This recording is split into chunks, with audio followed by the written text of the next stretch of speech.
Ben Fagan here with another episode of Career Cash, the podcast. And on this episode, I'm joined by 2021 graduate, one of my personal friends, Max Gold.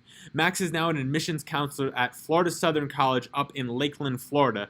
And he tells us about his journey coming from aviation all the way to admissions and how he made that jump between the industries. It's an awesome conversation filled with many lessons. You're not going to want to miss it. Let's get to it.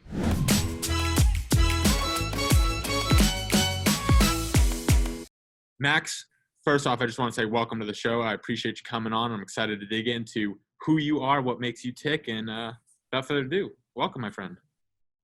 Yeah, thanks, Ben, for having me. I know we go back a little bit, back into the housing and residence life days, so I'm happy to chat with you both in career positions now. Absolutely. We've really taken big strides in our careers and growing up quickly. So one of the things I think is very interesting about you in particular is you didn't graduate, that long ago.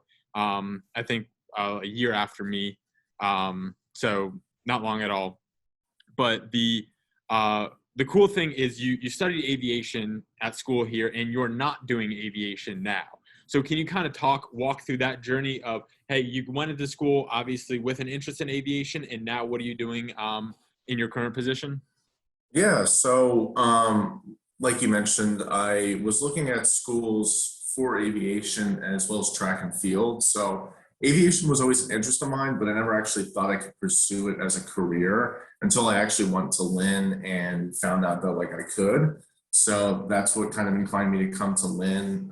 Plus, obviously, being in Florida, I want to get to New Jersey, so on some more warmer climates. But throughout my time at Lynn, I worked for the admissions department. I always loved aviation. I couldn't fly after some certain medical things, so I stopped flying, which kind of put a damper on the aviation world for me personally. And then after doing a little experience here and there in the aviation, I really felt like that admissions was more of my calling, at least at this time. I still think that maybe down in the future I could get into aviation, but I'm not sure. But currently, yes, I am an admissions counselor at Florida Southern College, which is in the same division as Lynn for sports. So for now, go Mocs, but I'll always be a Lynn Fighting Knight at heart. But yeah, basically what an admissions counselor does, for anyone who doesn't know, is we're the people that kind of review your application. Here specifically at Florida Southern, we're also your financial aid counselor until you get to the start of your fall semester, your first year. We also are just kind of a big resource for anyone that's looking to get into, figure out kind of the whole college process. There's admission counselors for graduate programs. So for students who are watching this that are interested in going into grad school, you'll most likely deal with an admissions counselor. Adult programs as well have admissions counselors. So there's a lot of opportunity in admissions counselor. I mean, there's one at pretty much every college and university in the nation, community colleges, even junior colleges. And we also all have a specific territory, like a specific student body that we work with. For example, sometimes it might be a territory, like a region of the United States or the world, or in some cases it's a different diversity group. Maybe there's a certain subject, like maybe there's an aviation counselor somewhere, or I know a lot of law schools have admissions counselors specifically for that program. But in my case, I work with students in the Tampa Bay area. The Florida counties include Pinellas, Hillsborough, Pasco, Hernando, and Citrus. So that's kind of what I work with, and I work with all first-year students. We'll probably get more into why I chose and stuff, but that's kind of just the gist and kind of how I went from aviation to admissions.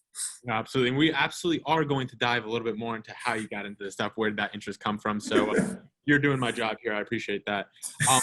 So going kind of off that similar kind of topic is, after you're getting ready to graduate, you're looking to get into a career, start a job. I know you were looking into some aviation-specific fields. Can you kind of walk me through what it was like in that job search process just as a whole? What was your approach to looking for jobs, to interviewing, and then obviously ultimately settling in, at Florida Southern?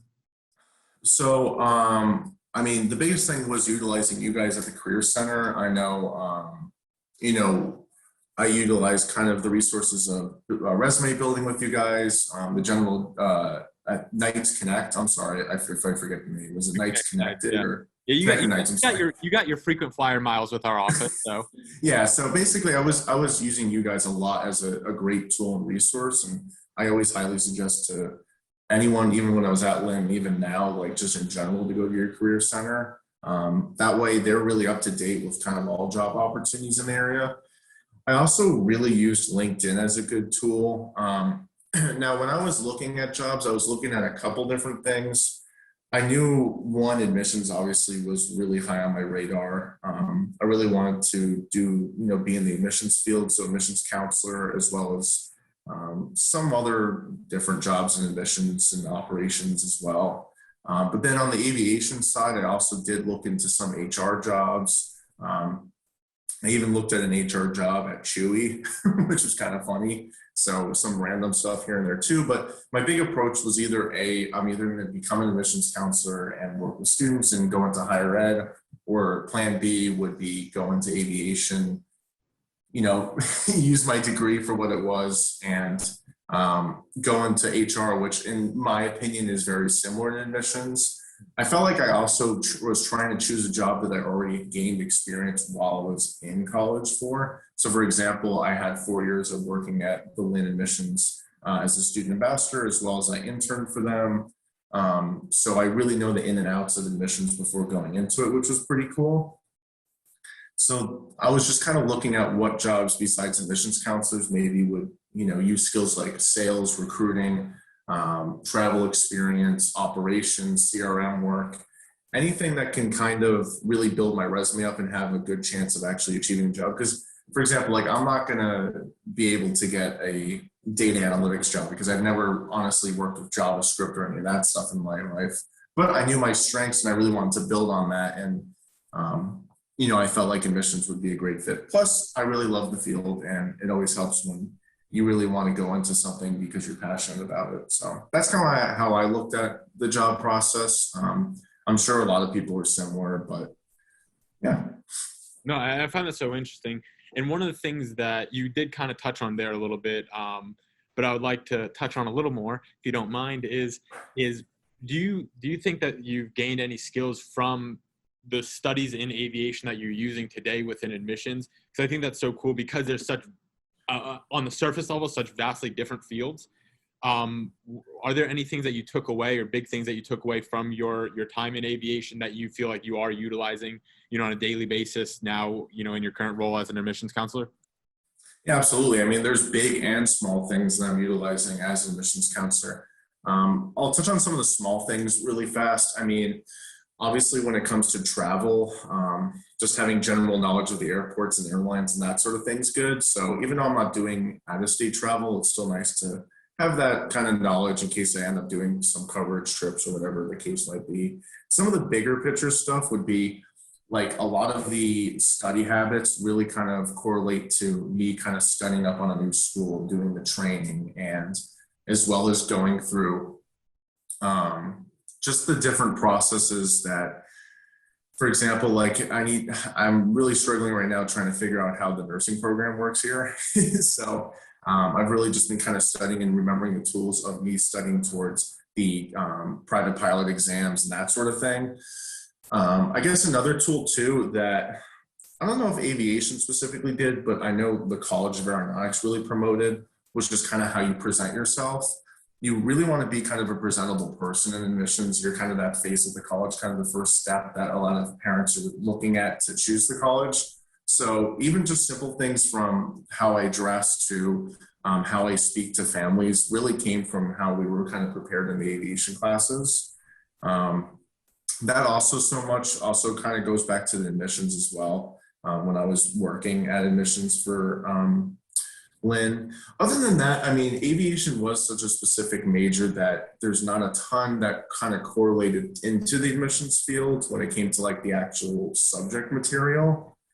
But there was a lot of like skills, like especially time management's also a big one. I can't believe I forgot that one. But time management is a huge one because I mean, time on that. Yeah, but time management is huge. I mean, I probably would say every career, and I'm sure even in Ben's position, like time management is probably one of the most important things, especially when I have to balance file reviews, contacting, connecting with students that are applicants, going to high school visits, going to college fairs, traveling to all these places, picking out the rental car. Like there's so much that goes into one day that like the time management skills that I learned to how to study for the aviation classes, what I need to break down and kind of correctly study for the aviation classes really did help me with the admissions job now. And I feel pretty prepared going into it. That's what I think is so cool because I'm coming from a very, similar type of deal in terms of when I studied, went to school here, studied journalism, knew I didn't want to be a journalist, when I grew up. But I loved the writing. I really enjoyed it, similar to you. Like you had the interest in aviation. I have the interest in, the journalism, the communications aspect, but it's stuff that I use every single day. Yeah. That I think, whether it's directly with the writing, but the communication skills, like you're saying, the time management skills, having to meet the deadlines, all these things correlate. And I think that's such an important thing to not get caught up once you graduate saying, hey, I studied this for 4 years, 3 years, 5 years, whatever it is. I have my degree in X, I have to get a field in that or get a job in that same field. You can take the skills that you learned during your time in school and then apply them to the things in the industries that interest you. So I think that's cool that you are a living, breathing example of that right there. So that's awesome. Now, you just recently graduated and now you're working full time. Be transparent with me here. Was there anything where you're like, oh dang, this is a little scary? Was there any big challenges that kind of stuck out, from graduating until now? Yeah, I mean, there's luckily I was pretty prepared coming out of Lynn, especially with the experience I had with admissions. I think the more worrisome was the fact that I was moving to a new city that I've never been to. I actually put down a deposit on an apartment that I never saw before. And I'm living on my own for the first time. Like I've always had either a roommate or I was living on campus, but now I'm like really on my own. I have no family in Lakeland. The closest friend is in Boca. So, realistically, that was probably the biggest kind of challenge was trying to figure out this kind of new life that I'm trying to get into. And I'm sure a lot of people are going to be in similar fashions, even if you're kind of just coming out of college and getting a job where you've lived for the past 4 years, like in Boca, for example, or going back home. I think still just the adjustment of going into work life and like really now being independent for yourself is probably the scariest thing for me. Luckily, it was more so excitement than nerves, but I was definitely anxious coming here thinking like, oh, am I going to fit in? Like, is this really going to be the career for me? Am I going to really actually enjoy the admissions counselor? Because I only really saw it from a student ambassador point of view. So there was a lot of questions running through my mind. Luckily, the training process here and so far the role has been kind of what it's made up to be. And I've been really enjoying my time here so far. But I think that's really kind of the major stuff that comes to mind.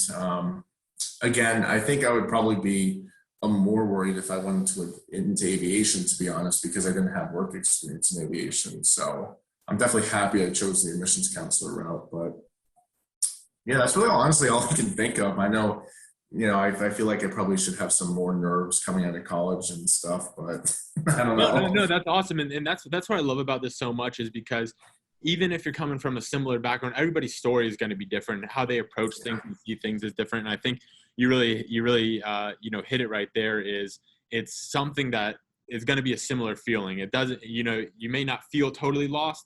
You may feel lost. It's all okay. But it is that adjustment period that, may come. So with that, has there been anything specific that you found that has helped you adjust better or worse, in this past little bit?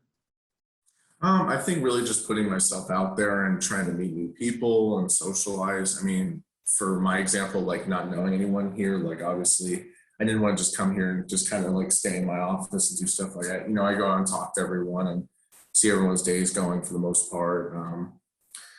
The summer is pretty slow, so we're not getting a ton of families in. So I haven't really been able to make a ton of connections yet. And plus, in Florida, the guidance departments are just starting to open up.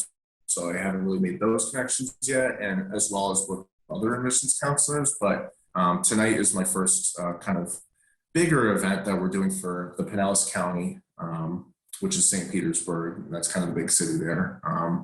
So that'll be kind of my first test to see how that goes. But yeah, really just trying to get myself out there and really kind of just introduce myself and really just kind of put a name out for myself is really just what I've been trying to do. Within Lakeland too, like I've been trying to go out and explore different things as well and hopefully meet new people that way. With COVID, it's been a little tough, but overall, I mean, it's been working out for me so far. So Finding a way to make it work, that's the name of the game. And you can catch Max's big presentation on pay-per-view tonight live at 7. So check it out. So we are getting to the end of the show, which is one of my favorite topics, one of my favorite subjects, not the ending because I'll miss this conversation with you, but the way we end it, and that is with cashing out. So this is where you leave the folks at home listening, wherever they're listening, with the most valuable piece of advice, lesson that you've learned along the way, leave them with a little money for the road. So what do you got for us today? So the biggest piece of advice is something that I actually partly utilized at Lynn, but also kind of wish I did a little more of, and that's getting involved. So I obviously did get involved in missions or, with the Housing and Residence Lab at Lynn and just the general community at Lynn. But one thing that I really do want to stress to students is try to get involved with your community, whether or not that's working with a charitable organization, even just trying to start a new job, go to different local events, whatever it is, just try to help out in your community. That's how you're going to make a lot of connections. I noticed that coming to Lakeland, that Florida Southern has a lot of great connections within the community. That's because they try to branch out into the community as they've done. And not saying that Lynn doesn't do that, but it really kind of showed me that, wow, I should probably start doing the same thing. And I started doing a little bit here and there and reaching out through LinkedIn, a lot of the virtual platforms that students have nowadays there's endless opportunities to make connections now that I think students really should try to take advantage and utilize it. And you don't just have to do that when you're doing the job search. Like you should start that like day one, week one of freshman year. I mean, that might be a little aggressive, but like really start like really going after and just trying to make connections. A good example of a student that's currently at Lynn, she's probably gonna hate that putting her on the spotlight, but Laura, who works in admissions, she came in as a freshman and she already had an internship immediately with an outside company. I like to use that example. I know she probably doesn't like me talking about it, but I just like to use that as an example because she freshman year right away started getting involved, which is key because I noticed that I feel like maybe I would have had some more opportunities when it came to jobs if I made more connections. But at the same time, I feel like I got involved enough where I was able to get a great opportunity here at Florida Southern. So that's probably the biggest advice I can give. Really just also have fun while you're in college. I mean, it was a quick 4 years. Ben can attest to that as well. So, and even going through grad school as well, I'm sure that process was super quick. So really just try to take advantage of everything you can and really just explore every opportunity and really just be a yes man for the first year. Anytime that someone asks you to go out or anytime that someone says to hang out or anytime that you get any sort of job opportunity or volunteer, just say yes and do it because it's going to benefit you in the long run. Absolutely. You heard it from the man himself, from his word to your ears. Max Gold, ladies and gentlemen. Max, I appreciate you coming on. You're the man, and I'm excited for what you got cooking coming down the road here in the future. So thanks so much. Yeah, of course, man. Thanks for having me.